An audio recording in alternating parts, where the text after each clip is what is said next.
The vault after midnight he swore didn't exist. The alert landed on our shared calendar at 6:41 p.m. Gala dinner, trustees late. It sat there like a well-folded napkin pretending to be permission. 2 minutes later, Sebastian texted, "Don't wait up. Might be a long one. Proud of me." Read he only reached for the heart when the rest of the sentence wanted witnesses. I told the pasta water to hold its breath and turned the burner down. Our apartment did the curated kind of quiet that rich buildings rent to people who want to lie in a nicer room. I opened the window out of superstition. The city had dressed for pictures. Somewhere, a rented cello made money sound like culture. I sat on the counter with the phone face up and let the calendar square glow like a low-grade fever. At 7:18 my phone pulsed with a number I didn't recognize and a message that recognized me. If he's at a dinner, the dinner moved to the vault. East Wing. Service elevator. Don't tell the night guard, he owes me a favor. It was signed with a single letter, D. Declan Runyon had donated an elevator to the museum last year and a sculpture the year before. He looked excellent in rooms that had opinions and better in photographs that did. He wore suits like bets he expected to win. He and Sebastian had a habit of finding each other at the edges of fundraisers and talking with their mouths a little too close to their glasses. I'd made a hobby of trusting my boyfriend in rooms designed to talk me out of it, but even trust deserves a hallway. "Why tell me?" I typed. "Because you're the only person who will believe what the security footage won't say out loud," D wrote. "Because I promised myself when I stopped drinking I would stop helping men pretend consequences are for other people. Elevators honest. Go." The museum at night is a body with its eyes closed. Light pools in curated shapes. Everything hums at a lower speed. The front entrance shrugged me off with its brass and marble, so I went around to the loading bay where the air smells like dust committing to its career. The service elevator knew my face. The board of trustees had encouraged me to sign in the night my team aimed the opening gala's spotlights correctly, and no one noticed we had spent 3 hours fighting with a misbehaving dimmer. The elevator took its time deciding it ought to arrive. I watched my reflection try on 2 expressions and dismissed both. At the basement level, the doors opened onto a corridor that breathed old secrets. I kept my hands in my pockets the way you do when touching anything would make you complicit. The vault door is not the kind of thing you sneak through unless the head conservator has taught you where the hinge forgets to scold. I pressed, felt the weighted thickness roll back 3 inches, and slipped through before my guilt learned to hold the door. Inside, the temperature did what money told it to. Shelving rose in polite rows. A light under a mezzanine made a small stage of a long work table. At the table stood Sebastian, jacket off, white shirt open 1 button past ethos, bow tie undone like the night had been generous. Beside him was Declan, knives disguised as cufflinks, posture rehearsed for very good photos. The table between them held a painting wrapped in mylar with the upper right corner, carefully exposed to a future that had not starved yet. Declan laughed the way men laugh when they want rooms to forgive them for an hour. His hand was on the table, inches from Sebastian's wrist. Not touching, but distance is also a verb. I could have turned around and let the door swallow me, let the rumor be someone else. I didn't. I moved closer because motion is the only language anxiety respects. Sebastian looked up, and for a beat his face did the thing where it decides to be honest before the mouth votes. He said my name, a breath that tried for nonchalance and landed on recognition. "Micah, you're how did?" "Trustee Perk," I said, because lying to a donor in a vault seemed impolite. I nodded at the painting. "We bring fine art to dinner now." Declan smiled at me with professional warmth. We bring dinner to fine art, he said. Seb was educating me on varnish like it's a moral category. Sebastian flicked me the ghost of a warning. Declan's use of Seb was practiced and too familiar. The light made a rumor of his mouth. It was not hysteria to imagine that mouth a small distance from Sebastian's, repeating facts about old glue while deciding whether appetite can pass for scholarship. Varnish is patient, I said. Glue is loyal, donors are complicated. Declan didn't blink. You light the galleries, he said. I've seen the way you convince a sculpture to take a breath. It must be satisfying to arrange what other people feel. It's satisfying to keep people from walking into a bronze they paid for, I said. Everything else is noise.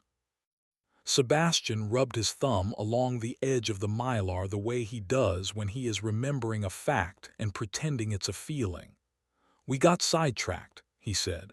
Declan, do you mind if I? Declan lifted both hands in mock surrender, the posture of a man who expects the room to be charmed by his ability to perform harmlessness. I don't mind being left alone with my victories, he said. Micah, light the way. We stepped into the corridor. Sebastian closed the door and leaned his forehead against it as if the steel might lend him a sentence. You shouldn't be here, he said. This is a mess I was going to clean before I brought it home. You mean before it stained the rug, I said. He turned to me, and all the versions of his face I have been kissed by argued with each other for a moment and then agreed on this one. He wanted to celebrate, he said. I wanted to read him the clause about not treating museums like after-parties. Did you read it against his mouth? I asked, because jealousy only speaks in the voices that make it sound like grammar. Not yet, he said, and the yet was a knife I could have pocketed if I'd been a better man. A cough made its way down the hall before the person carrying it did. Soren drifted into the light with a toolbox in one hand and a coil of cable over the shoulder like rope pretending to be jewelry. He had a face the building trusted. Every guard knew him from something he'd fixed with a length of tape and a low whistle. His badge said contractor, but his eyes said habit. He looked me over and managed to make it comforting. Your elevator text work, he said. Your D, I asked. He smiled, and it was a kindness you could mistake for an invitation if you hadn't slept. Declan owes me for a projector he murdered in a former life, he said. Thought he might owe you too before he found out. We try to keep debt equal in this place. Sebastian exhaled like a man who'd been trying not to. Soren's the one who keeps the North Stair from eating interns, he said. His voice found a tone I hadn't heard this evening. It had the grain of gratitude I recognize from mornings when he thanks the coffee for being a good idea. Soren tilted his head like he'd just remembered a song. And you're Micah, he said, the one who gives the paintings nicer weather. We've nodded across a stairwell. I'm here to stop a forecast, I said. Then let's control the climate, he said. Declan opened the vault door and slid back into our conversation, which he had never left in his head. All good, he said. Not yet, Soren said, cheerful as a lie. We need to reset a breaker in the south cage, or the humidity graph will write a poem you won't like. Declan, who liked the idea of science better than its content, nodded and glanced at his watch like a nervous priest. Fine, he said. I'll find the last of the dessert before it learns to be room temperature. He handed Sebastian a key card with a gold stripe like a small threat disguised as a favor. For later, he said, and smiled the way a man does when he would like to be a habit. When the door closed behind him, Sebastian put the card in my palm and then covered it with his hand. It was not romantic. It was triage. He asked for a tour of the part of the building he thinks will say yes to him, he said. I was going to give him a map to the exit. Soren leaned his shoulder against the wall with the unflappable grace of men who have never needed a new verb. I can make it easier for you to choose, he said, or harder if you prefer the scenic route.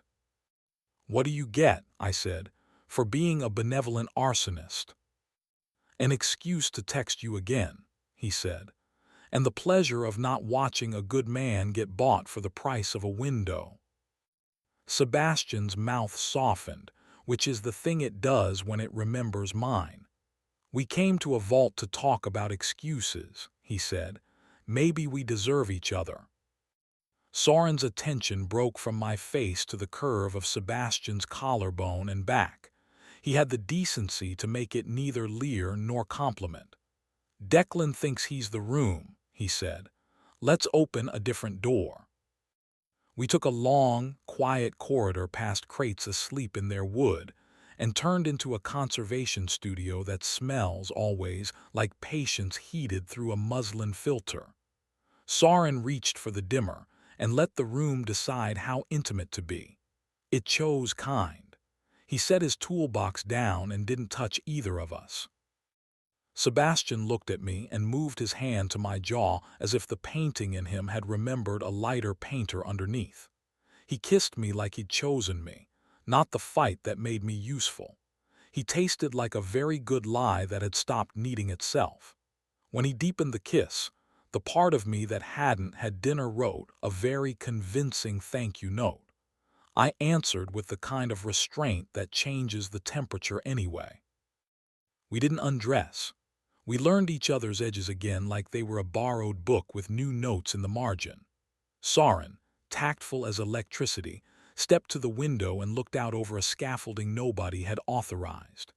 He had that rare talent of making a room feel like it had more corners. When I pulled back because jealousy had a point to make, Soren turned, took a step toward us, and put 2 fingers under my wrist to count something more honest than my thoughts. "This is better than a window," he said, "and you don't owe me for saying so." Sebastian straightened his tie without closing it all the way.